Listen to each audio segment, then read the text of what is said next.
Comment vivre avec la douleur au quotidien?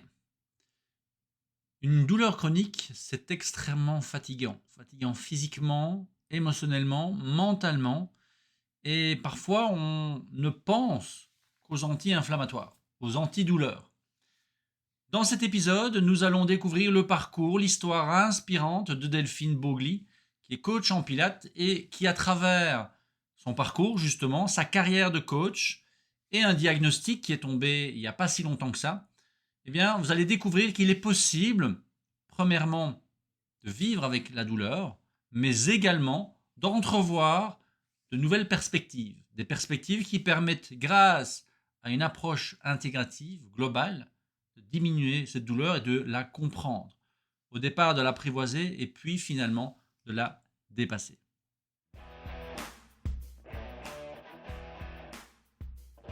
Mon nom est David Germeau, je suis à la fois entraîneur, nutritionniste, spécialiste des sciences du bien-être et coach holistique de l'Institut Tchèque. Ma mission à travers ce podcast, c'est de venir nourrir votre capacité de résilience, à la fois avec mon expertise professionnelle et mon expertise de terrain, en tant que chef d'entreprise, en tant que papa, en tant qu'être humain, avec ces défis du quotidien. Et donc, durant cette saison, j'avais à cœur d'interviewer d'autres experts avec leur casquette d'experts de la santé, mais également à travers leur propre expérience de vie. Nourrir cette résilience grâce à plus de santé, c'est pour moi un élément important. In shape to grow, être en forme pour bien grandir et relever les défis du quotidien, qu'ils soient petits ou plus importants, qu'ils soient d'ordre physique, émotionnel, mental ou spirituel. Et donc dans cet épisode, j'ai le grand plaisir de vous présenter le parcours et la vision de Delphine sur la gestion de la douleur au quotidien, mais également les différentes stratégies disponibles, comment elle les a traversées en tant que coach Pilates, mais également en tant que femme, et quelle est sa vision de son avenir et de l'avenir de sa communauté. Et soyez attentifs jusqu'à la fin de l'épisode, car nous vous proposons une offre et un bonus assez exceptionnel. Eh bien, bonjour Delphine, comment vas-tu aujourd'hui? Et ben, je vais très très bien aujourd'hui. Il fait beau, c'est le printemps, c'est magnifique. Eh bien, très heureux de t'avoir aujourd'hui en cette journée printanière, alors à Lyon, de ton côté de la Ouais, planète. Donc oui. moi, ça fait 2 jours qu'il reneige ici, Ah, ici à Ottawa, au Canada. On a eu un très très mauvais hiver, on n'a pas eu vraiment de neige, et là, comme par hasard, 20 bah, centimètres en 24 heures, donc voilà. Il faut en pouvoir France, s'accrocher. Raison de plus pour avoir la santé, hein, pour pouvoir faire face justement à tous ces changements de température. Et peut-être qu'on parlera des changements de température, puisqu'aujourd'hui, on va aborder une thématique qui était très chère. Comment vivre au quotidien avec une douleur, mais on va y arriver petit à petit. Avant cela, est-ce que tu me permets de revenir un peu sur ton parcours et te poser quelques questions?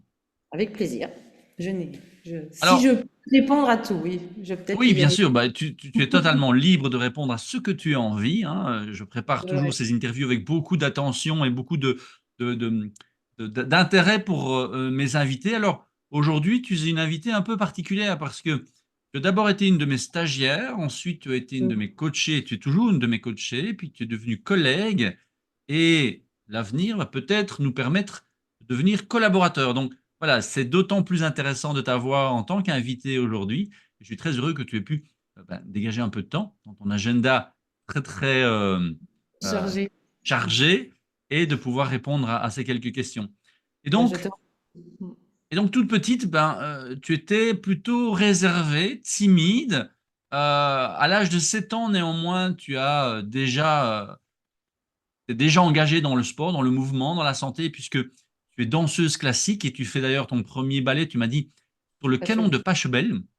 Alors, Ouais. c'est intéressant pour ceux qui ne le connaissent pas, parce que j'en ai parlé avec un précédent invité, hein, Monsieur Gauthier, qui est spécialisé dans l'effet de la musique sur la santé. Et j'aimerais avant d'inviter ceux et celles qui nous écoutent d'aller voir, c'est une interview assez intéressant, te demander, tiens, toi, dans ta vie, surtout en étant plus jeune, par rapport à cette timidité, par rapport à cette relation avec le corps qui n'a pas toujours été facile, Mmh. quelle place la danse et la musique, qui aujourd'hui encore fait partie de ton quotidien, quelle place ont-ils eu dans eh bien, ton épanouissement, le fait de grandir quand même avec des éléments importants? Ah bah, je pense que s'il y a bien un élément qui faisait partie entière de ma vie, c'est vraiment la danse et la musique. En ayant grandi avec un papa musicien et une maman prof de danse, je suis née dedans. J'ai toujours dit que j'étais un peu comme Astérix et je suis tombée dans la marmite quand Dans j'étais la marmite. petite. Et je dansais tout le temps. Et effectivement, il y avait de la musique tout le temps. Il y avait, je sais, alors un miroir dans le couloir où je dansais tout le temps devant le couloir et souvent ça faisait rire les amis, les invités de mes parents qui disaient elle est tout le temps en train de danser. Et ça faisait vraiment partie de ma vie. Une musique, je dansais. Que ça soit quelques origines de la musique, que ça soit du jazz, que ça soit du passo doble. Les premières danses que j'ai appris à danser, c'était la valse, le tango, le passo doble. Vous voyez, des vieilles danses comme ça parce Waouh! que mes grands-parents étaient danseurs de baloche, comme on appelle ça, des danseurs de bal. Ils dansaient le rock et tout ça, et c'est vraiment les premières danses que j'ai dansées. Je crois qu'à 4 ans et demi, j'ai fait un concours de danse de salon, on appelait ça. Ouais, j'adorais ça. Je dansais le charleston, la valse, le tango, le passo doble. Il y a plein d'autres danses comme ça. Et puis j'ai commencé, ma maman m'a mis à la gym en me disant, bah tiens, mets-toi à la gym. J'ai détesté ça. Et j'ai fait de la danse classique à 7 ans et j'ai vraiment tout de suite aimé ça. Et moi, je dansais tout le temps, tout le temps. Et j'ai toujours, alors, c'est peut-être un peu vantard, effectivement, eu des facilités. Ça n'a jamais été difficile la danse pour moi. J'avais de la facilité. On me mettait une musique, même de l'africain, même de la danse africaine, de la danse orientale, de la danse folklorique. J'avais la facilité de m'imprégner par la musique et par le mouvement. J'en ai jamais fait mon métier parce que j'ai trouvé tout, j'avais pas envie, j'avais plutôt envie toujours d'être dans l'amusement, dans le plaisir OK. de la danse. J'avais beaucoup d'amis qui faisaient des danses, des écoles de danse et c'était dur, c'était disciplinaire. J'étais peut-être, Ouais. bon, un petit peu fainéante, peut-être au départ. Et moi, j'ai toujours dansé par plaisir. J'ai Et toujours donc, tu as dansé toujours vraiment. vu, tu as toujours vu cette danse comme étant un élément de détente, de libération, d'amusement, tu l'as dit. Alors, je vais Mm. peut-être apprendre quelque chose, mais tu sais que je suis également spécialisé en test ADN et on peut tester. Il y a un gène qui est lié à la capacité d'apprentissage de la danse et de la Ah, musique. Et ce qui est intéressant, parce que c'est ce que j'explique à ceux qui ont cette capacité-là et qui ne sont pas danseurs ou qui ne sont pas musiciens, c'est de se mm. dire, mais là, c'est génial parce que si tu as une capacité à apprendre la musique ou à danser, mais ça peut vraiment être un exutoire Ah parce que oui, tu as une qualité innée, mais tu n'es pas obligé de devenir expert là-dedans. Ça peut rester, comme toi, tu l'as fait instinctivement, un moyen de t'exprimer, de t'épanouir sous la douche, dans le salon, avec les amis, que sais-je, quoi. Mais ça peut vraiment rester un complètement. élément important. Donc, tu nous l'as dit, voilà, tu n'es pas parti ou tu n'as pas eu ce rêve de devenir danseuse étoile. Non. Tu as pas malgré tout développé une certaine timidité. Tu m'as dit Ouais. dans un de nos coachings que même jeune adulte, tu n'osais pas demander l'addition dans un restaurant. Alors j'imagine un petit peu Delphine dans ce restaurant et qui attend qu'on vienne lui apporter l'addition ou qu'on vienne C'est la ça. mettre dehors. Oui, Euh, complètement, complètement. t'as- Je me vois encore dans un café à me dire, j'avais pas reçu la note, hein, genre, enfin, il faut que je la demande. Je me vois encore attendre très longtemps avant de lever la main, l'addition s'il vous plaît. Et je me vois, je le revis très facilement parce que c'était très souvent comme ça, ouais. et malgré le fait que finalement, danser, il faut s'exposer. Ouais. Mais très vite, tu m'as dit aussi que le rapport avec le corps était pas évident, la nourriture. Mm. Tu as eu tes premiers régimes assez tôt, mais Alors moi, est-ce j'ai eu qu'avec mes le premières prises de poids assez tôt parce que justement à la danse, on m'a vite critiqué à cause de mes formes parce que quand j'ai eu 14-15 ans, j'ai un peu réduit parce que je faisais plus de 12 heures de danse par semaine. Je faisais vraiment beaucoup de danse et j'ai un peu calmé parce que bah, les premiers amours, les premiers petits copains, les booms, la vie, excuse-moi, quoi? la vie. Bah, je calmais un peu la danse, puis j'ai pris ce qu'on appelle mes premières formes de femmes que j'acceptais très très bien, mais que mes professeurs, que ma propre maman qui était ma prof de danse supportait pas. On disait, mais attention, t'es en train de grossir. Alors effectivement, j'ai pris 4 centimètres en un mois, donc j'ai pris des vergetures, comme on appelle ça, donc c'est très voyant. Et vite, j'ai reçu de belles remarques très sympathiques en disant mais qu'est-ce que tu as fait? Tu es en train de gonfler et tout. Et effectivement, et là, plutôt que le régime, les régimes ne sont pas arrivés tout de suite, c'est plutôt la prise de poids. Parce que là, je me suis un peu dit, vous voulez vraiment que je sois grosse? Eh bien, il n'y a pas de souci, je vais l'être. Et là, c'est un peu psychologiquement à 16, 17 ans où je me suis un peu laissée aller sur l'hyperphagie, quoi, ce qu'on appelle Ouais. l'hyperphagie, en fait. Ouais. Donc un peu en rébellion, en réaction face à quelque chose qui finalement, tu le disais, ne te posait pas de problème. Moi, je vivais très très bien mes formes parce que j'avais des hanches. Parce qu'avant, jusqu'à 14 ans, j'ai été ce qu'on appelle mince, maigre, même. J'avais pas de forme de femme. Puis comme j'ai arrêté la danse, je pense que la puberté a fait un pouf, un petit truc comme ça. Ouais. J'ai pris un peu ce qu'on appelle des formes, quoi. Enfin, des fesses, des hanches et tout ça. Et moi, je le vivais vraiment très très bien. À aucun moment, avant qu'on me dise, mais qu'est-ce que t'as fait? Mais c'est pas possible, mais qu'est-ce que t'es grosse? Je me regardais dans la glace, ça allait et j'ai eu beaucoup beaucoup de brimades. Vraiment, et quand ça vient aussi de la famille, enfin de sa propre maman, c'est un peu dur, mais je comprends, hein, aujourd'hui, elle avait peur hein, que sa fille fasse des bêtises. Et bah, j'ai dit, bah, ok, bougez pas. Et là, je pense que je me suis vengée effectivement sur la nourriture. Je me suis peut-être aussi protégée avec ce poids, parce que la puberté n'est pas toujours facile, l'adolescence n'est pas facile à vivre. Et effectivement, j'ai beaucoup mangé. Donc, c'était pas encore de la boulimie, parce que ça s'appelait pas boulimie, ça s'appelait hyperphagie parce que je Ça. mangeais, mangeais, mangeais, mangeais. Tu Voilà. as pas de limite, voilà, quand tu avais faim, tu y allais. Je Alors que mangeais. jusque-là, ben, j'imagine que ta maman faisait attention à la maison, dans les repas, les non, pas spécialement. Pas plus que ça, on n'avait Ok. pas une culture. On mangeait souvent toute seule. Moi, j'avais des parents très occupés par leur boulot, puis c'était des artistes, hein, donc par leurs événements artistes chacun, un coup la danse, un coup la musique. Et finalement, ben, avec ma sœur, on était un peu à la maison, on mangeait ce qu'il y avait. On a une culture un peu sucrée, hein, quand même, vraiment très sucrée. On a la culture du pot de danette, hein, je sais pas, de Mont Blanc, de la crème Mont Blanc, de la danette, le Maintenant, dessert. tu n'es pas loin du Mont Blanc, hein. C'était pas loin du Mont Blanc, ouais. Tu as- Ouais, on était culture sucrée, quoi. Vraiment ouais. culture sucrée, très peu de légumes. Je pense que les légumes qu'on mangeait, ça devait être les boîtes d'haricots verts. C'était vraiment une fois par semaine parce que c'était sinon pâtes, riz, viande. On avait la culture Alors qu'au française. au départ, tu as grandi dans une région qui était plutôt rurale, c'est ça, hein? C'est En fait, Pontarlier ouais, Pontarlier dans le Doubs, s'il m'écoute, faut pas que je critique, hein, c'est une petite ville, c'est 18 000 Voilà. habitants, mais c'est la Franche-Comté, effectivement, on mange bien, on mange beaucoup Oui, de c'est ça. fromage, beaucoup de Et- crème, beaucoup de fromage, ouais, beaucoup de fromage et beaucoup de choses caloriques, ouais. Mm.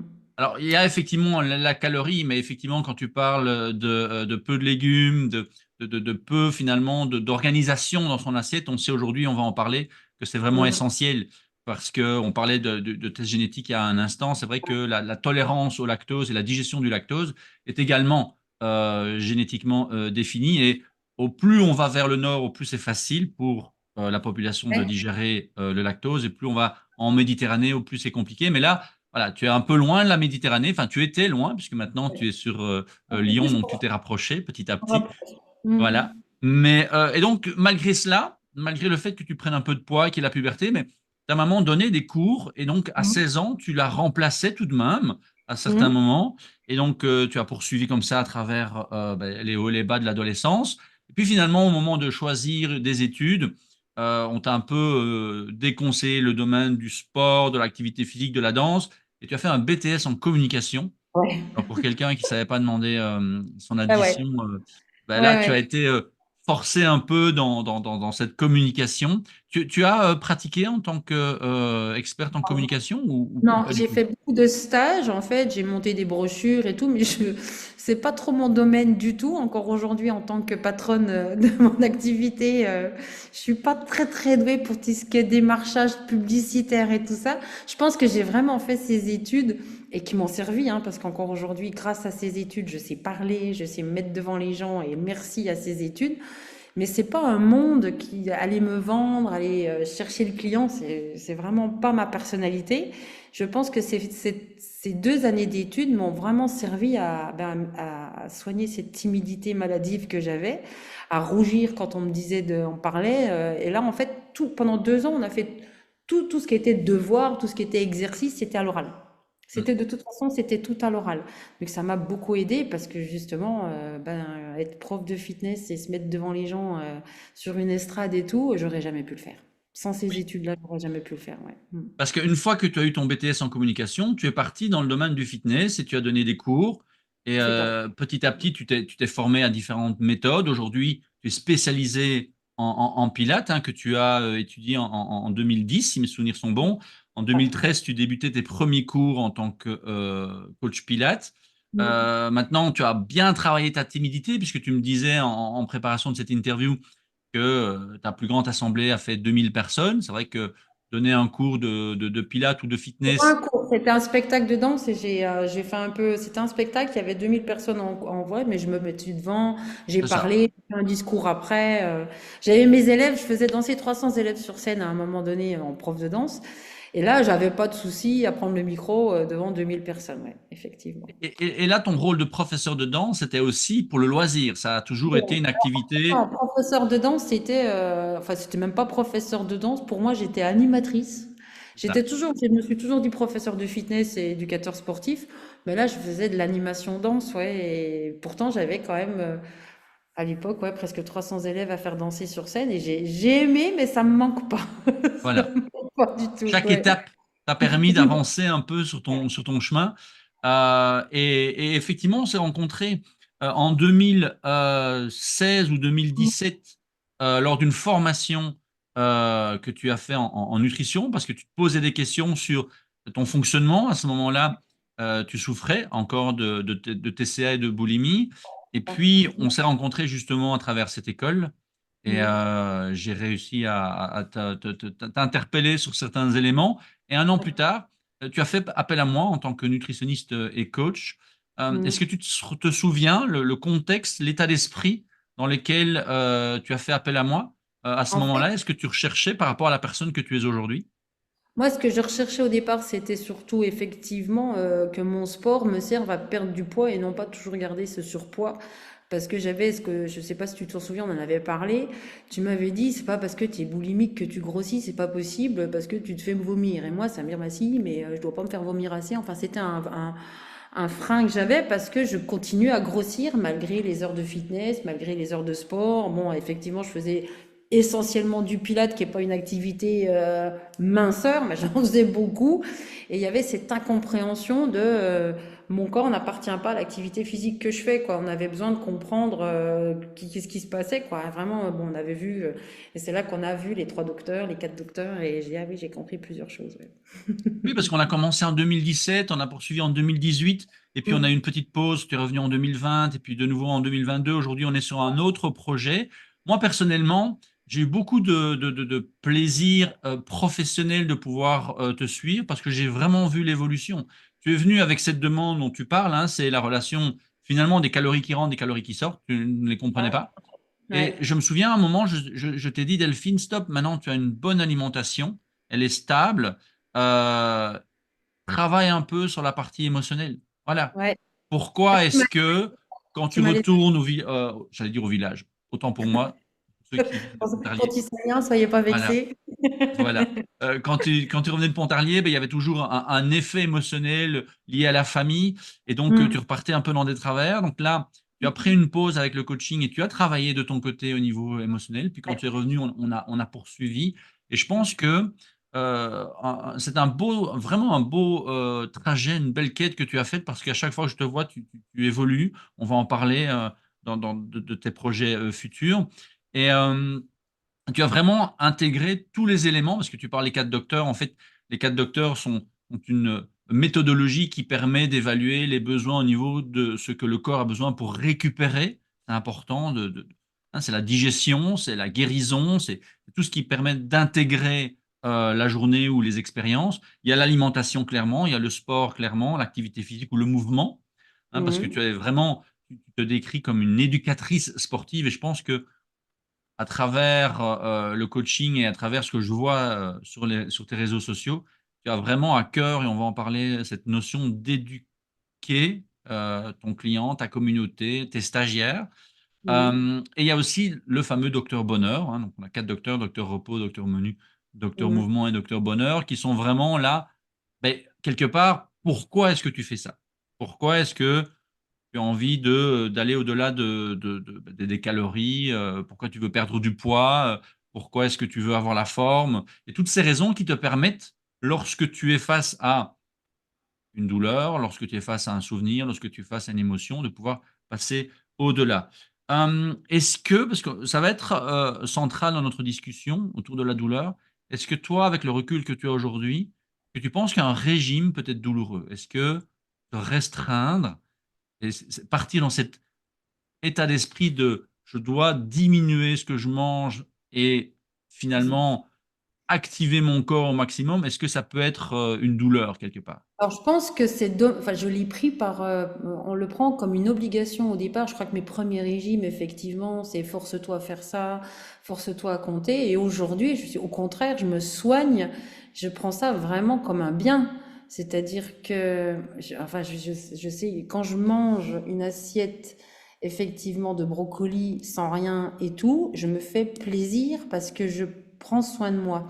Alors, je fais une image un peu grossie parce que le brocoli, c'est pas génial. Effectivement, c'est pas génial. Mais j'arrive à me dire aujourd'hui, et ça fait pas, enfin, ça fait un moment maintenant, que c'est pas évident. C'est que c'est bien, c'est agréable, c'est plaisant de se soigner avec une assiette de légumes et de poissons plutôt qu'aujourd'hui de se faire du mal avec peut-être quelque chose à l'arrière, un hamburger, quoi. Parce que moi, aujourd'hui, un hamburger, je me blesse, en fait. Je me fais du mal et je me dis, c'est pas bien. Alors peut-être qu'en tant qu'ancienne toquée alimentaire, oui, c'est vrai que j'ai des relents, fais-toi du mal, non, c'est pas bien.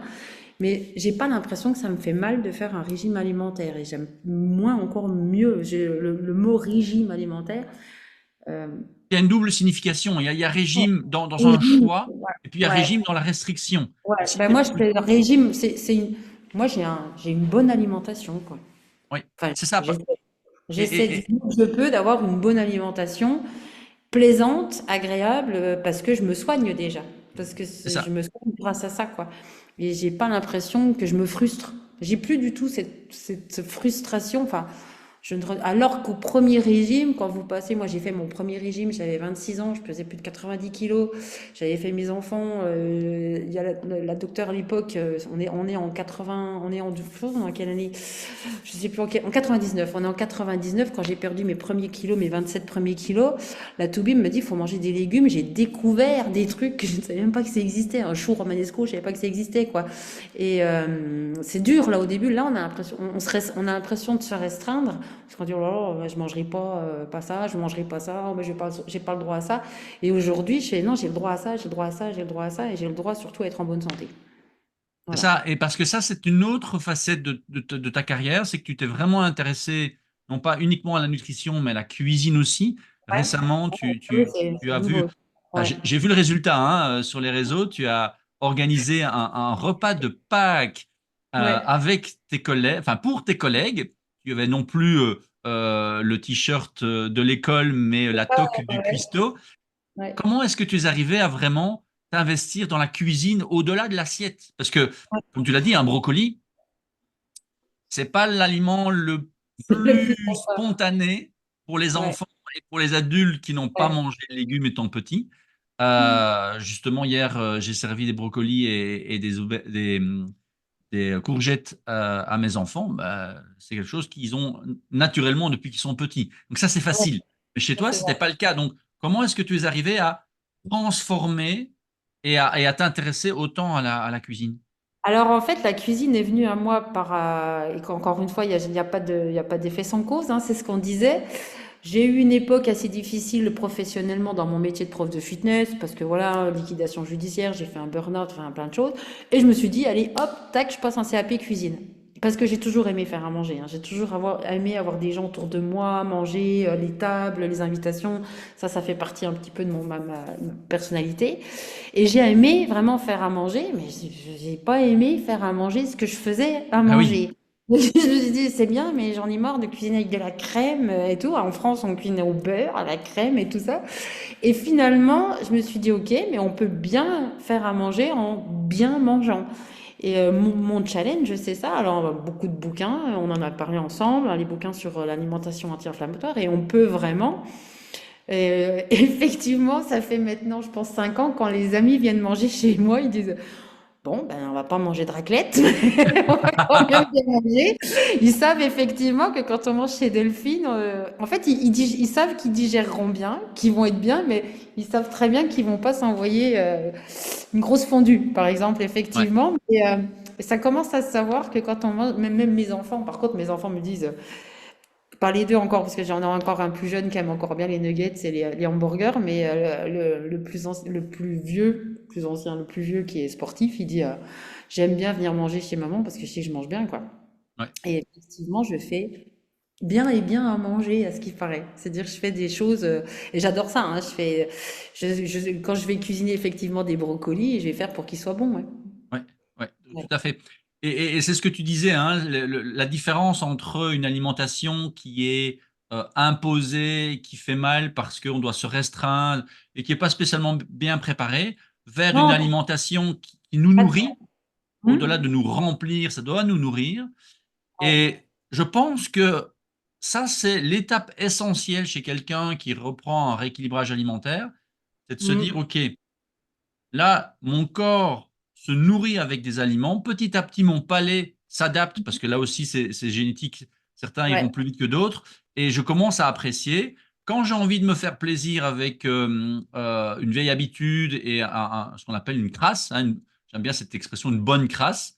En fait, Bonne les gens crasse. reviennent en me disant, non, mais en fait, ça ne m'a pas plu. Ça ne m'a plus. Et Voilà. là, pour moi, ça, c'est une étape essentielle que les gens qui ont fait 1000 régimes ne peuvent pas comprendre. Parce que dans un régime restrictif, on ne t'apprend pas à changer ton palais, à ressentir l'effet d'une alimentation, comme tu en as parlé, anti-inflammatoire, on va en reparler, et qui te permet vraiment d'apprécier les choses. Ça ne veut pas dire qu'une bonne raclette, à un moment donné, ne peut pas être intéressant, parce qu'il faut aussi faire la différence entre des plats traditionnels en hiver qui ont du sens et la junk food qu'on nous sert toute l'année.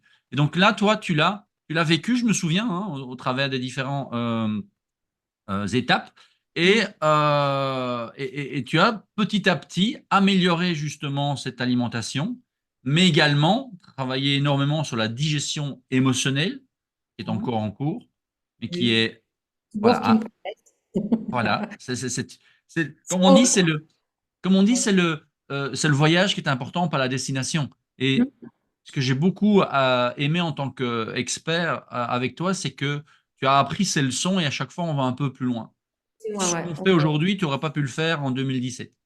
Ouais, et comme tu dis, il y a l'effet pendulaire où de temps en temps tu reviens un petit peu sur tes travers et hop, tac, ça rebondit. Et c'est vrai qu'il faut savoir un peu rebondir justement, redescendre et remonter, redescendre et remonter. C'est des fois fatigant, parce que c'est vrai, des fois on se dirait j'aimerais bien que remonter, que remonter. Mais effectivement, et grâce à ton coaching, bah, j'ai appris à pas lâcher, pas abandonner aussi, parce que c'est vrai que voilà, hein, la vie elle est comme ça pour tout le monde, elle est pas facile. On se la complique peut-être, je pense aussi beaucoup avec le Mm. stress du travail et tout ça hein, aujourd'hui. Les périodes sont pas toujours faciles, mais on sait que ça rebondit, quoi. Et voilà, et merci. En tout cas, c'est pour ça que je suis encore, que je suis ravie que tu sois encore mon coach, parce qu'on a tous besoin de coach, même quand on est coach. Ouais, on a besoin aussi. Exactement.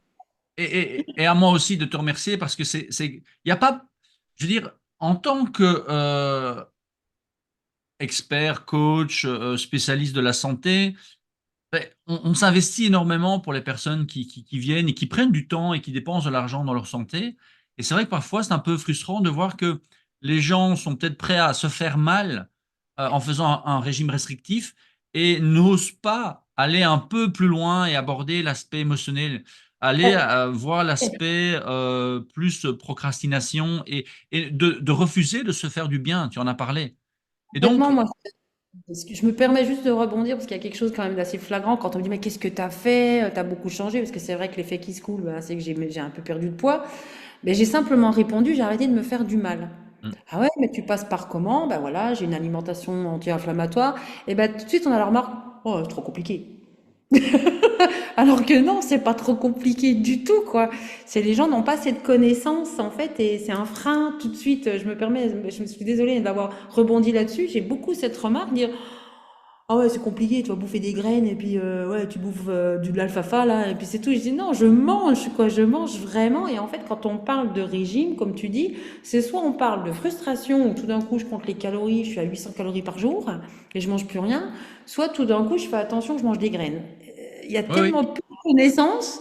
Non, je mange de la viande, enfin, je mange de tout, tout à quoi. fait. Ouais. Et c'était d'ailleurs la thématique du podcast en deuxième saison, c'est d'éviter les extrêmes. Effectivement, moi je trouve que c'est une problématique aujourd'hui. Il faut vraiment aller dans un extrême, soit de régime, soit d'activité physique, soit de mentalement aussi. Il faut vraiment aller dans l'optimisation. Non, il faut trouver son propre équilibre. C'est la Ça. voie du milieu qui est connue Ouais. depuis la nuit des temps. Et c'est en trouvant l'équilibre dans tous les domaines. C'est comme si on disait, oh, le jour c'est mieux que la nuit. Non, il y a des moments où Toujours. il fait jour, il y a des moments où c'est la Mm. nuit. Bon, bah, tu vois, on aura une éclipse, donc on verra entre les deux ce que ça donne. Visiblement, il semble y avoir beaucoup d'appréhension cette année-ci. Mais bref, c'est trouver son équilibre. Et comme tu l'as dit, parfois, on va aller plus d'un côté que de Mm. l'autre, mais l'addition et l'équilibre, l'équation personnelle, c'est ça qui C'est est important pour la le santé truc physique, personnel, ça mentale, intéresse. émotionnelle. Mm. Alors, du Chacun, coup, tu dis pardon. Chacun sa voix, en fait. Il y a oui, pas de, pour moi, il n'y a pas de règle à 100% pour tout le monde la même. non. C'est chacun son truc, quoi. On l'a bien vu avec toutes les années que j'ai passées avec toi. On a testé plusieurs choses. Il y a des trucs qui marchent, des trucs qui marchent pas. Oui, Et parce que on parle de mouvement, mais parfois on dit oui, le corps est une machine. Non, le corps n'est pas une machine. Il est beaucoup plus complexe que ça, il est beaucoup plus passionnant que cela. Et c'est vrai Mhm. que cet élément, et ça reste un mystère pour moi, entre la personne qui va enfin accepter de se faire plaisir du bien, mais pas dans l'égoïsme, dans l'extrême, parce que là aussi on part de nouveau dans une extrémité, mais d'écouter et de pouvoir accepter les faux pas, accepter les échecs, le fait que parfois ça prenne un peu plus de temps et puis après profiter des victoires et petit à petit progresser. D'ailleurs, en parlant de rebond, il y a quelques années, tu as eu bah, un diagnostic relativement difficile à digérer, qui est encore en travail, qui est une spondylarthrite. Et est-ce que tu peux nous expliquer un petit peu comment tu en es venu à avoir ce diagnostic et comment toi, parce qu'il y a quand même cette notion de douleur derrière la spondylarthrite qui est quand même Qui va. récurrente, qui va, qui vient. Mm. Euh, Comment est-ce que tu as quand même continué à réussir à donner des cours de pilates malgré la douleur? Alors, en fait, cette douleur est arrivée vraiment l'année du Covid, hein, 2020, où j'ai profité de cette année où c'était un peu plus calme pour me former et j'avais pensé au départ que cette douleur était venue parce que j'en avais trop fait. Mm. Et je me suis dit, bon, bah, j'ai un peu trop forcé, donc douleur sacro-iliaque tout de suite. Et effectivement, pendant presque 2 ans, je me suis dit, j'ai de l'arthrose, je me suis tordu on se dit, j'ai tordu un truc, je me suis coincé un truc, j'ai un truc de déplacé, enfin, j'ai tout pensé, que le psoas s'était abîmé. J'ai pensé muscle, hein, j'ai pensé muscle parce que je suis prof de fitness, enfin, je suis éducateur sportif, donc j'ai cherché mécaniquement ce qui n'allait pas. Je suis allée voir beaucoup, beaucoup de médecins. Mais vraiment, et plus ça allait, plus la douleur était invivable, puisque j'ai fini à marcher avec le dos voûté comme ça, aller chez le médecin d'urgence et en pleurs, en disant, mais ne me laissez pas comme ça, parce que vraiment les douleurs sont mais vraiment, même le médecin du sport n'a pas pensé une seule seconde à la spondylarthrite, parce que je suis sportive. Et comme je suis sportive, je continuais le sport. J'arrivais à faire les mouvements, je m'échauffais. Ça grinçait un petit peu, donc il n'a pas pensé à spondylarthrite, il a pensé à déplacement, à blessure en fait. Et quand je suis arrivée, qui m'a dit il faut aller voir tel médecin et que c'est un rhumatologue qui grandit hasard, qui m'a vu marcher clopin, qui m'a dit sacro-iliaque, ben, je dis oui, ah ben, spondylarthrite. Je l'ai regardé avec des yeux grands comme ça, j'ai fait même pas, j'y ai pensé une seconde et ça faisait 2 ans. Et je la Peux connais, nous hein, la maladie. redéfinir la spondylarthrite? Alors la spondylarthrite, c'est quand même une maladie, on appelle ça d'inflammation chronique de la colonne vertébrale et du bassin. Elle est ankylosante chez les hommes, c'est-à-dire que chez les hommes, elle va vraiment transformer les ligaments de toute la colonne et du bassin en quelque chose de solide. Et chez la femme, elle n'est que elle n'est que inflammatoire. C'est-à-dire que par contre, chez les hommes, ils ont moins mal, mais ils sont bloqués. Et nous, elle est vraiment que chez les femmes, elle est vraiment très inflammatoire, très très inflammatoire. Et ça vient au départ. Donc moi, je l'ai dans mon sang, hein, la spondylarthrite. Hein, je l'ai le HbA27 là. J'ai le marqueur dans mon sang. Mais en fait, ça vient d'une grosse infection intestinale. Comme moi, mes intestins ont toujours été mon premier cerveau et pas le deuxième. Et en fait, les anticorps, moi j'ai un rhumatologue qui m'a très bien expliqué les trucs, qui est génial.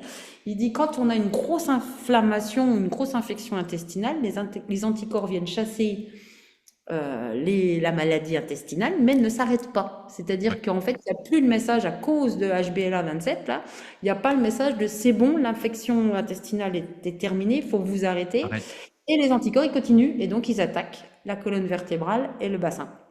C'est ça que le cartilage, en fait, effectivement.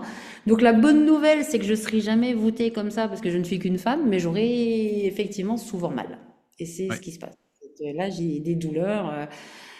On appelle ça des inflammations chroniques, hein, douleurs chroniques, maladie d'inflammation chronique. Et c'est pas dégénératif, hein, c'est une maladie auto-immune, voilà. Et je m'y attendais pas. Ouais. Je m'y attendais pas parce que j'étais persuadée que je m'étais fait mal sur un mouvement, en fait. C'est ça. Et qu'est-ce que, quand tu as eu ce diagnostic-là, qu'est-ce que ton rhumatologue et qu'est-ce que les médecins t'ont donné comme solution et comme perspective? Parce que Alors, au départ, c'est médicament, quoi. C'est anti-inflammatoire, point barre, quoi. C'est on vous propose rien d'autre, quoi. C'est-à-dire que là, faut prendre des anti-inflammatoires. Je vais pas mentir, je les ai pris, hein. J'avais tellement bien mal que je sûr, les ai pris. Le premier, alors il y a plusieurs protocoles. C'est vrai que la spondylarthrite en France est considérée comme ce qu'on appelle une affection longue durée, une ALD. Et donc, pour pouvoir bénéficier du traitement qui n'a pas d'effet indésirable, parce qu'il y a un traitement qui a zéro effet indésirable, faut passer par je crois que si je me prends pas, il y a 6 échelons avant. ok. Alors le premier échelon, ben, c'est l'anti-inflammatoire, c'est de l'INS hein, local, hein, normal. Le deuxième, en fait, c'est l'INS. Moi, la première fois, ça n'a pas marché. La première dose, ça marchait pas. Voilà, j'avais toujours mal, ça marchait absolument pas. Donc on est passé à la deuxième où c'est un INS et c'est de la salazopyrine. La salazopyrine, c'est un anti-inflammatoire gastrique. C'est voilà, c'est un peu pour ce qu'on appelle la maladie Crohn ou tous ceux qui ont des inflammations gastriques. Et là, ça n'a pas plus marché et c'est là que j'ai commencé un petit peu à venir te voir et tout ça et que j'ai calmé mon alimentation. Et finalement, ça s'est calmé et j'ai arrêté la salazopyrine. Et j'ai eu un moment où j'ai eu plus rien. Et effectivement, le stress est revenu, j'ai un peu d'angoisse et tout. Donc on sait que j'ai vécu une triste nouvelle en mois d'octobre parce que j'ai perdu ma maman. Et fou, angoisse, stress, boulot, machin. Et donc là, ça a repris des poussées. Mais là, j'ai quand même, grâce à l'alimentation, parce que je fais quand même très attention à l'alimentation, et je n'ai besoin que de la première dose que j'avais au début, dans l'anti-inflammatoire, et ça passe. Ça, j'ai pas, voilà. Par contre, ben, l'anti-inflammatoire, le foie, il en prend un peu avant, j'étais sur un traitement 24 sur 24, hein. C'est-à-dire la Ouais. première année, je lâchais pas un jour. Là, je suis sur 5 jours de traitement, enfin pas tout le temps, et puis je peux lâcher un petit peu. C'est Donc là, ça. le médecin, le rhumatologue, il dit, et il m'a pas parlé une seule fois de l'alimentation anti-inflammatoire. Par contre, la dernière fois, moi, je suis allée lui dire, je fais, et si je change d'alimentation? Il m'a dit, oui, effectivement, ça peut aider. Ça peut aider. Mais tu fais bien de dire qu'avec l'événement que tu as vécu il y a quelques mois, ben, c'est remonté parce que le stress va justement avoir un impact sur la vascularisation du système digestif, donc ça va détruire, enfin, ça va déséquilibrer toute une série de systèmes. Mais il ne faut pas oublier qu'on en a parlé il y a quelques minutes. Docteur Repos, tu l'as fortement actionné aussi. Donc, tu as tes routines le matin, tu as tes routines le soir, qui permet de calmer un peu l'esprit, d'avoir des outils. Et ça, Ouais. comme tu le dis, c'est vrai que quand tu expliques ça à une personne qui débute, ben, ça paraît être un peu compliqué, mais tu es bien la preuve que en ajustant les pièces du puzzle, eh bien, petit à petit, tu vas diminuer la charge finalement globale d'inflammation. Parce que les maladies auto-immunes sont des maladies effectivement qui sont malheureusement de plus en plus fréquentes. Pourquoi? Ben parce que on est agressé de manière de plus en plus polydirectionnel, je vais dire, par rapport, au stress, mais également à la lumière, également à l'alimentation, également à la pollution, que sais-je. Parce que tu as réalisé à plusieurs reprises des détoxifications avec les groupes, que je lançais, chaque année. Donc ça t'a permis aussi de sentir l'impact d'une alimentation facile à digérer, qui met moins de tension sur l'intestin. Donc là, tu sais qu'il y a encore des options d'amélioration. Et c'est pour ça que tu Ah oui, restes. oui, on a encore à travailler. Oui, oui, on doit encore trouver. Je sais qu'il y a encore pas mal de choses, enfin, à trouver parce que c'est pas encore à 100%. Ce serait trop beau. Et bah, c'est bien, c'est-à-dire que le fait que ça fonctionne pas tout à fait, c'est qu'on continue à chercher et que je sais effectivement que mon facteur angoisse et stress joue énormément. Voilà, je sais aujourd'hui aussi que le lait et le lactose, c'est pas la peine, c'est mort, ça fait T'as mal. plutôt des gènes méditerranéens, même venant de. Ah ouais, ouais, là, moi, il me faut le régime crétois. Moi, c'est absolument, Voilà. ouais, c'est huile d'olive, légumes et poissons, hein. Ah ouais, alors que je suis franc-comtoise et au dépend, je suis désolée, cher ami franc-comtois, mais je ne mangerai plus de comté parce que c'est radical, quoi. C'est Oui, radical. bah, Mm. évidemment, tu es né là-bas, peut-être tes parents aussi, mais qui sait l'héritage génétique que tu as reçu, surtout aujourd'hui où les gens bougent énormément. Donc effectivement, on sait plus difficilement adapter Ouais. son alimentation par rapport à la région dans laquelle on a grandi. Donc aujourd'hui, ben, effectivement, tu continues à donner des cours de pilates. Tu as repris la course à pied. C'est une des raisons pour lesquelles tu es revenu vers moi. On travaille sur cet élément-là. On travaille sur ta respiration aussi. Parce qu'on s'est rendu compte que Oh là là. c'était. C'était galère. J'en ai beaucoup parlé avec mes collègues qui font de la respiration aussi, parce qu'en tant que prof de pilates, mais moi je suis effectivement, je me suis aperçue que j'étais débutante totale en gestion de ma respiration. Et Gestion de on la en respiration. Oui, parce qu'en pilates, c'est une respiration bien précise, technique que tu maîtrises. ouais, Mais il y a ouais, ouais. d'autres aspects, hein. La respiration, c'est pas simplement méditer en yoga ou respirer calmement, cohérence cardiaque. En fait, il y a autant d'outils, de techniques de respiration qu'il y a de techniques de renforcement musculaire, de stretching, de renforcement cardiovasculaire, de développement personnel, Ouais, que sais-je. Et donc, c'est de trouver la stratégie qui te permet de progresser aujourd'hui. c'est un Alors, exemple. on en a parlé précédemment. Tu as d'abord été une stagiaire dans mes cours de nutrition, et puis tu es devenue coachée, puis toi tu t'es formé, on est devenus collègues, et puis on va peut-être lancer une collaboration ensemble. Ça, ce sera réservé au bonus. Mhm. Donc on aura d'ici quelques mois l'occasion de vous donner la partie B de ton interview.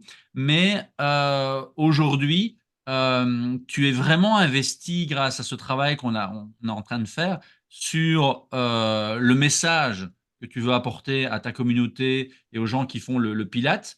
Quels sont, Oui. à qui t'adresses-tu finalement quand tu fais des cours de Pilate? Quel est ton public préféré? Parce que tu ne Alors refuses moi, personne, mais voilà. qu'est-ce que. Moi, je veux des gens qui n'ont pas envie d'avoir mal, justement, Ouais.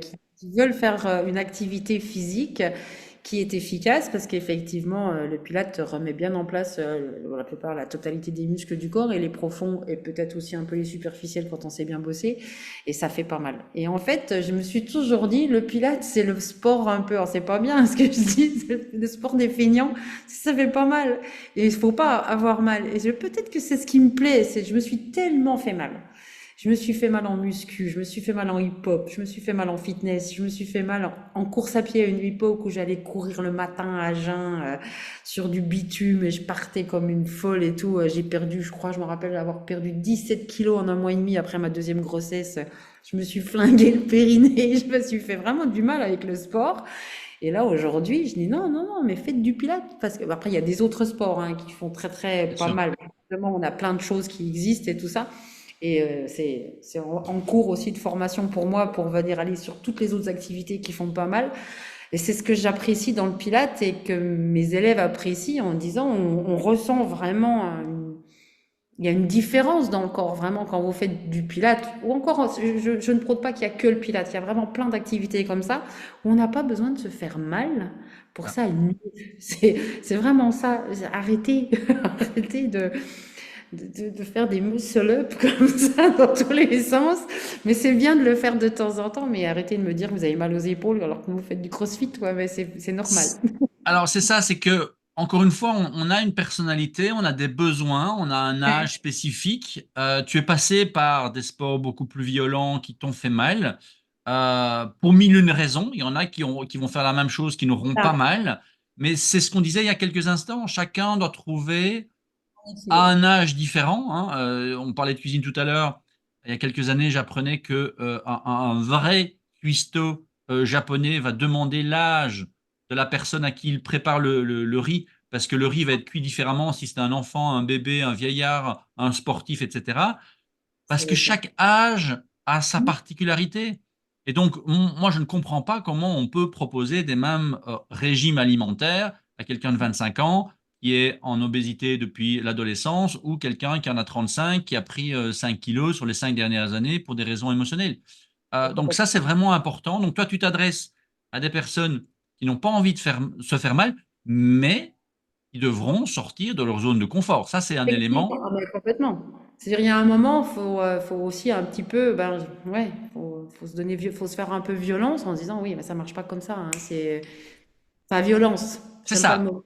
C'est Mais, pas le mot parce que justement, on va aller en dehors de la douleur, mais on doit euh, enfin, faut être être fréquent, quoi. acteur. Voilà, faut être, oui, ben c'est complètement ce que je leur dis. Je dis, moi, en tant que coach, je fais rien, hein. Je veux dire, moi, je ne fais rien, c'est pas moi qui vais mettre votre quadriceps en action, il y a que vous, hein. Et c'est ça qui est intéressant dans ce métier d'éducateur sportif, c'est pas moi qui fais le travail. C'est pas la machine, c'est vous. Et c'est ça que j'aime bien dans le Pilate, comme dans toute, je dirais, dans toute activité sportive où c'est vraiment, le yoga est très très bien aussi parce que c'est vous qui êtes acteur de votre travail. C'est pas une machine de muscu qui va faire le truc. En fait, voilà. Et c'est vrai que le Pilate, on peut mettre des machines, mais c'est vraiment vous qui allez chercher le travail. Et c'est vraiment ce que j'ai aimé dans le Pilate parce qu'on va chercher, on va se concentrer, on va aller chercher à l'intérieur de soi où c'est que ça bosse. Exactement. Et c'est ça qui est génial dans ces activités comme le Pilate, parce qu'il y en a plein, encore une fois, j'adore le Pilate, mais il y a plein d'autres activités qui font ça. Tu vois, quand tu me donnes des petites routines d'exercice, je suis la première à dire, qu'est-ce que je ressens? Où c'est que Mm. je vais le sentir? Ah bah tiens, je le sens pas différemment à droite qu'à gauche. Et ça m'intéresse. Et je trouve que c'est ça que moi j'amène chez les élèves qui sont avec moi, mes stagiaires comme les élèves, parce que j'ai des élèves et des stagiaires, c'est ce ressenti, comme tu l'as dit, on est acteur de notre travail. Ça, et dans ton métier d'éducatrice Mm. sportive, va au-delà de simplement donner une heure de travail en pilates, mais tu veux vraiment que les personnes deviennent Acteur, indépendantes et ouais. puissent se dire, OK, je me porte mieux dans mon quotidien, je peux plus facilement me placer, je peux plus facilement ressentir si j'étais un peu trop loin et vraiment, voilà, continuer à bien vivre. Effectivement, parce qu'on s'aperçoit quand même qu'il y a beaucoup de gens qui ne connaissent pas leur corps, qui ont des méconnaissances totales, c'est-à-dire qu'ils ne savent pas comment placer une épaule droite par rapport à l'épaule gauche. Et c'est vrai que cette éducation sportive va pouvoir leur dire, ah, ben, quand je fais du vélo, j'ai moins mal au dos. Tiens, ben, j'avais mal au dos quand j'étais au boulot. Bon, il n'y a pas que le dos, hein. J'avais des douleurs au cervical, je les ai moins. Je dors mieux. Ah, ben, alléluia. C'est vraiment l'objectif, c'est qu'après 10 séances ou un an, c'est souvent après 10 séances. Et c'est ça qui est bien avec le Pilates, c'est souvent après 10 séances qu'ils sentent vraiment qu'il y a une différence, quoi. Ils disent, Oui, ça va vite alors. Oui. mais ouais, ouais, 10 non, c'est séances, très. une fois semaine, hein, tu me l'avais précisé.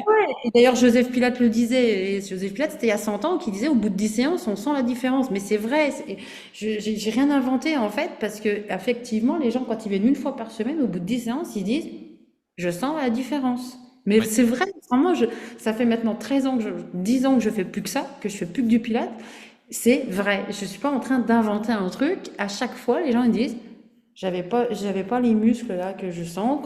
Quand j'éternue, je sens que ça part pas dans tous les sens. Je vais sortir, je vais porter quelque chose, ça me fait pas mal. Je descends les escaliers, voilà. Il y a vraiment un ressenti dans le corps qui est meilleur, qui est C'est ça. vraiment plus intense. Ouais. Mm. Qui, à l'image de se dire, OK, si j'essaye une bonne crasse, finalement, je me rends compte que mon corps ne l'aime plus. Ah ben, quand je lève le bras, je me rends compte que je n'ai plus mal. Donc là, C'est c'est ça. vraiment rendre cette indépendance à tes clients, à tes stagiaires, à ta communauté. Du coup, sans révéler le bonus, qui va apparaître encore une fois d'ici quelques mois, si tu avais un rêve, si tu avais un... Comment tu vois l'avenir de ceux et celles qui ont mal, que ce soit par la spondylarthrite ou que ce soit pour d'autres douleurs, parce que la douleur, elle est épuisante.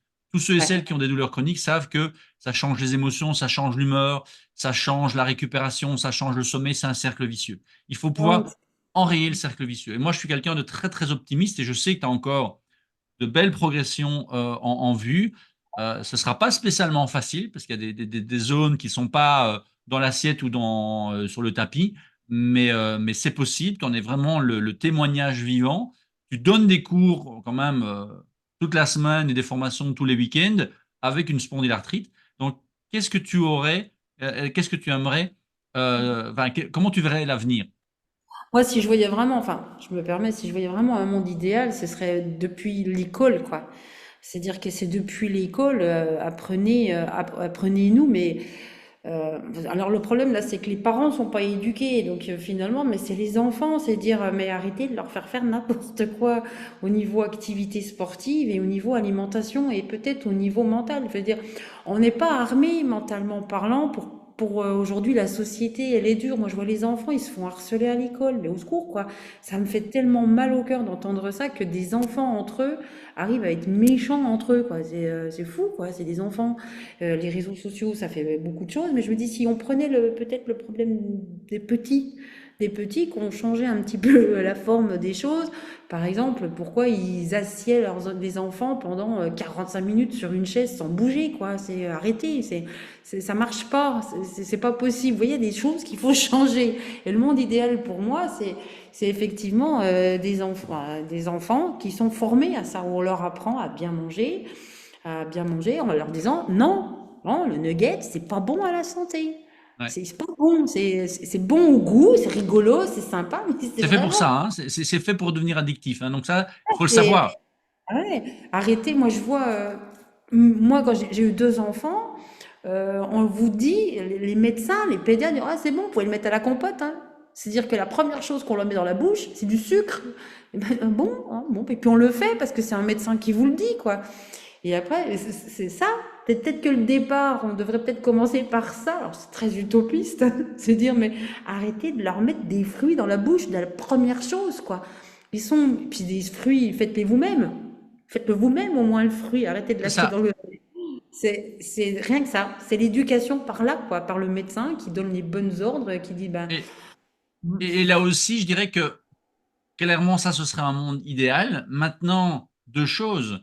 Premièrement, il n'y a pas d'âge pour pouvoir faire machine arrière. Évidemment, plus on attend, plus ouais, l'inflammation, plus les habitudes, plus l'addiction sont difficiles à changer.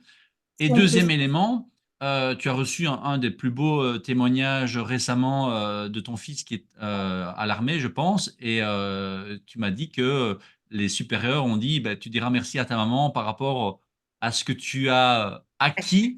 Donc voilà, là on a déjà, entre tes parents qui n'ont pas pris le temps de cuisiner, toi qui l'as pris un peu plus sur le tard, mais il y a déjà des influences chez ton fils, tes fils, qui Ouais. pourront, eux, influencer, croisons les doigts, les prochaines générations.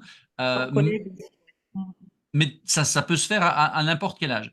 Et du coup, si on Ouais. devait si aujourd'hui, pour terminer cette interview, tu devais donner des conseils à ceux qui aujourd'hui ont l'impression d'être dans un cul-de-sac avec la douleur chronique. Quels sont les trois conseils, deux ou trois conseils que tu pourrais leur donner pour engager, voilà, le processus, se lancer un peu dans l'histoire? Je dirais, posez-vous, regardez, enfin, posez-vous déjà. Le premier truc, c'est analyser qu'est-ce que tu fais bien dans ta vie, qu'est-ce que tu fais mal dans ta vie. Est-ce qu'il n'y a pas de temps en temps, tu fais pas des choses, voilà, on se pose, on fait un petit crayon, un petit tableau. Ça, je le fais pour me faire du bien. Ça, je le fais pour me faire, enfin, et je vois que ça me fait du mal. Je C'est dis ça. n'importe quoi. Le fumeur, moi j'ai fumé 20 ans, j'aurais mis dans la colonne je me fais du mal, j'aurais mis je fume des clopes. Mais pour Voilà. ça, il faut déjà avoir une bonne auto-évaluation. Il faut vraiment avoir Alors, envie. on s'auto-évalue, je pense que c'est important. Et puis surtout, prendre la décision d'arrêter de se faire du mal. Enfin, je pense qu'il faut qu'on arrête de se prendre le bâton pour se taper dessus, quoi, parce que on a passé le temps. Enfin, c'est pas. Moi, si j'avais bien un conseil à dire ça, c'est arrêter de vous faire du mal. Arrêtez de vous faire du mal. Quand les gens disent oui, mais j'arrive pas à maigrir, je comprends pas. Ben, fais-toi du bien et tu verras que ça va venir tout seul, quoi. Enfin, Mais oui, le problème, c'est que l'alcoolique, il va aller chercher l'alcool pour se faire du bien. Donc, du bien, effectivement, mais je pense que s'il est quand même pas trop, parce que la famille, dans ma famille, je sais ce que c'est que l'alcoolisme, je pense qu'ils sont conscients que c'est pas bon à la santé. Ils le font parce que ça fait du bien. Moi, j'ai beaucoup de gens qui disent oui, moi j'aime bien fumer. Tu sais, c'est ce que je disais quand je fumais. J'en disais des conneries. Quand je fumais, je disais, ouais, mais ça me détend. C'est des conneries monumentales. Mais par contre, je savais quand même très très bien que c'était mauvais à la santé de fumer quand même. J'avais, je pense, assez d'intelligence et je pense que les gens sont assez intelligents pour dire, ouais, fumer, c'est pas bon. Manger des pizzas tous les week-ends, ils savent que c'est pas bon, quoi. Ne pas boire d'eau, ils savent que c'est pas bon. Voilà. Je pense que les gens sont conscients, mais après, je pense qu'ils ont peut-être plus de mal à dire, ouais, ça me fait peut-être pas si bien que ça. Est-ce que chez toi, ça a été un processus ou est-ce qu'il y a un événement où tu te dis non, là, stop, là, je me suis vraiment fait mal, je dois trouver une solution? Alors, c'était là, j'ai commencé vraiment à vouloir plus prendre soin de moi au plus haut de mes crises de boulimie. Mais vraiment, ça c'est plus vieux, où là j'ai dit là, il faut vraiment que tu t'arrêtes parce que tu te fais vraiment du mal. Parce que bon, quand j'étais boulimique anorexique, je me faisais vomir et j'allais jusqu'au sang. Donc c'est un peu gore hein, ce que je raconte. Et là, je dis, tu peux pas continuer à faire ça. Et ça a été long, hein, parce qu'il faut faire de la psychanalyse, faut aller voir des thérapeutes et tout ça. Et ça a mis le chemin parce que j'avais 33, 34 ans, donc vous voyez, ça fait plus de 15 ans. Et je me suis fait vraiment mal, mais mal vraiment, c'était visible en fait, parce qu'il y avait du, vous voyez, il y avait du sang quand voilà, dans mon œsophage. Et là, ça fait peur. Et là, j'ai flippé. Et je pense que la spondylarthrite a été le deuxième étape, en disant, là, faut faire quelque chose parce que tu as vraiment mal. Là, il y a vraiment une douleur qui est là, quoi. Alors qu'avant, j'avais mal au ventre. Ouais, bah, j'ai mal au ventre. Ouais, bah, j'ai mal au ventre. Ouais, bah, je grossis. Ça fait pas encore assez mal, je crois. Je crois que j'avais besoin J'aurais aimé peut-être qu'on me dise, là, tu es en train de te faire du mal avec ce que tu fais, quoi. C'est ça. Et donc, là, je trouve ça intéressant ce que tu viens de dire parce que tu as répondu en En une, plus. en une réflexion aux trois conseils. Un, faire un petit bilan perso avec deux colonnes, ce que je sais qui me fait du bien pour de vrai et ce que je sais quelque part qui me fait du tort. Ensuite, prendre la décision, se dire, OK, là, stop, on va commencer à diminuer ce qui est néfaste. Mais troisième étape, tu l'as dit, aller chercher de l'aide. Ouais. On n'est pas Bah, obligé de faire ça complètement. tout seul. Ah ouais, ouais, mais complètement. Bah oui, mais alors là, je te dis, est-ce que, oui, oh, mais ne faites tout, pas tout seul. Tout seul, ça marche pas. Moi, j'en ai plein qui me disent, ouais, je sais faire, j'y arrive, je travaille sur moi. Et non, tout seul, ça marche pas. On n'y arrivera pas. On a des croyances limitantes. On doit, mais moi, je sais. Non, on sait pas. Moi, c'est pour ça que tu me suis depuis un moment. Puis, t'as vu, je te rappelle, pas tout le temps.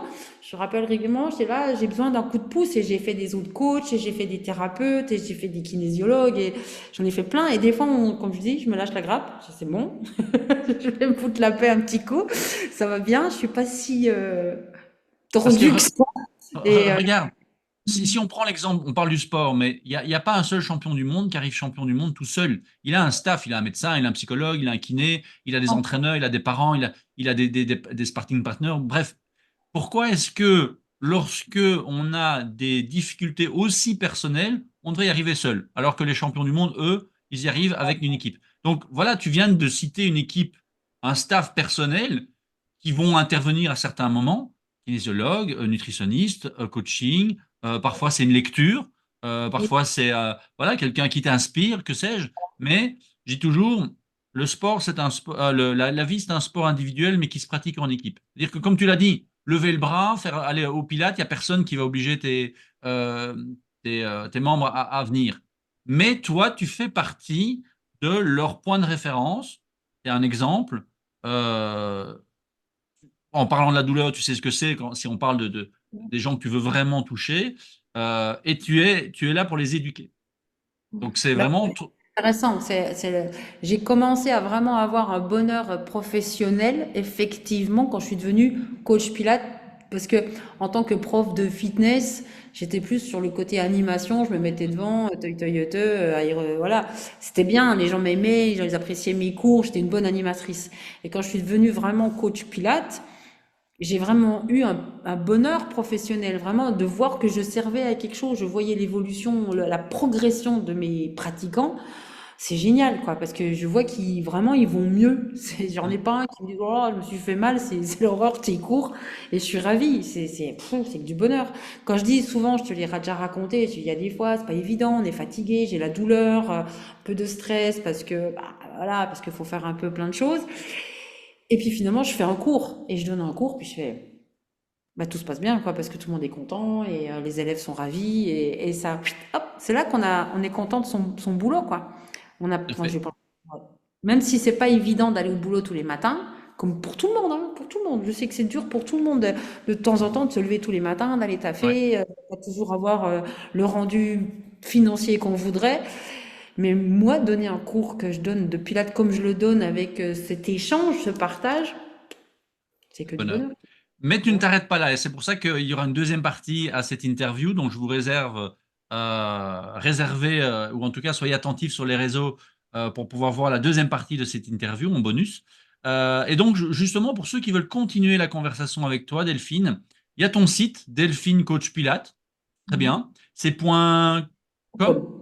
com. Point com. Donc c'est Ouais, c'est voilà, très simple. très facile à retenir. Même chose sur Facebook, Ouais. Delphine Coach Pilate, facile pour te retrouver. Tu donnes des cours en ligne, il y a des vidéos sur ton site. Tu donnes des cours en présentiel aujourd'hui à Lyon. Donc tout ça se trouve sur